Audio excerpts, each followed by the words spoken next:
UP में चुनाव से पहले हुआ बड़ा खेला। राजा भैया चले गए अखिलेश के साथ। क्या पूर्वांचल में बीजेपी को होगा नुकसान? लोकसभा चुनाव के बीच यूपी से बीजेपी के लिए बुरी खबर आई है, जबकि ये खबर समाजवादी पार्टी के लिए खुशखबरी लेकर आई है। दरअसल पूर्वांचल का एक बड़ा नेता सीधे सीधे समाजवादी पार्टी के समर्थन में खड़ा हो गया है, जिसकी वजह से बीजेपी की टेंशन बढ़ गई है। अब आप सोच रहे होंगे कि आखिर वो बड़ा नेता है कौन, जिसकी वजह से पूर्वांचल में बीजेपी के लिए खतरे की घंटी बज सी गई है। तो बता दें, उस नेता का नाम है राजा भैया।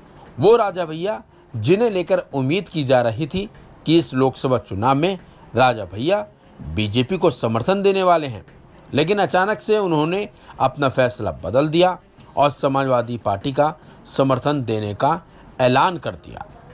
उत्तर प्रदेश की सियासत में दमखम रखने वाले प्रतापगढ़ जिले के कुंडा से विधायक और जनता दल लोकतांत्रिक के मुखिया रघुराज प्रताप सिंह उर्फ राजा भैया ने अपनी अंतिम चाल चलते हुए मिर्जापुर लोकसभा सीट पर समाजवादी पार्टी को समर्थन देने का ऐलान कर दिया। माना जा रहा है कि राजा भैया का ये ऐलान न केवल मिर्जापुर सीट पर ही भारतीय जनता पार्टी को नुकसान करेगा, बल्कि बीजेपी को पूर्वांचल की कई सीटों पर नुकसान सहना पड़ सकता है।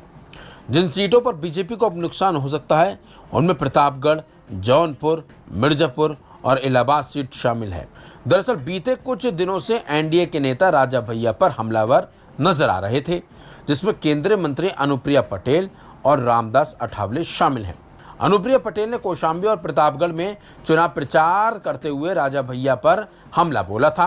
उन्होंने कहा था कि कुछ लोग कुंडा को अपनी जागीर समझते हैं, ये सुनहरा मौका है उन्हें सबक सिखाने का। तो वहीं रामदास अठावले ने अनुप्रिया पटेल के बयान को सही ठहराते हुए राजा भैया पर निशाना साधा था।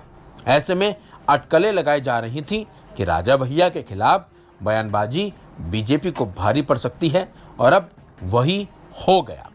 वैसे तो कुछ हफ्ते पहले राजा भैया और केंद्रीय मंत्री अमित शाह के बीच मुलाकात हुई थी। तब अटकलें लगाई जा रही थी कि बीजेपी को राजा भैया का साथ मिल सकता है, लेकिन मुलाकात के कुछ दिन बाद ही राजा भैया ने अपने समर्थकों के बीच ऐलान कर दिया कि वो अपने स्वविवेक से उम्मीदवार को वोट दें। समाजवादी पार्टी को राजा भैया का साथ मिलना किसी बड़े फायदे से कम नहीं है, क्योंकि अब यूपी की जिन 27 सीटों पर मतदान बाकी है, वहां क्षत्रिय मतदाता प्रभावी हैं और राजा भैया ठाकरों के बड़े नेताओं में से एक हैं। राजा भैया की पार्टी भले ही एक भी लोकसभा सीट पर चुनाव नहीं लड़ रही हो, लेकिन चुनावी चर्चा में लगातार बने हुए हैं राजा भैया, और यही उनकी ताकत का एहसास कराता है। फिलहाल राजा भैया ने समाजवादी पार्टी को समर्थन दे दिया है और बीजेपी की टेंशन जरूर बढ़ा दिया है। इस खबर में बस इतना ही। अपडेट्स के लिए बने रहिए वन इंडिया हिंदी के साथ।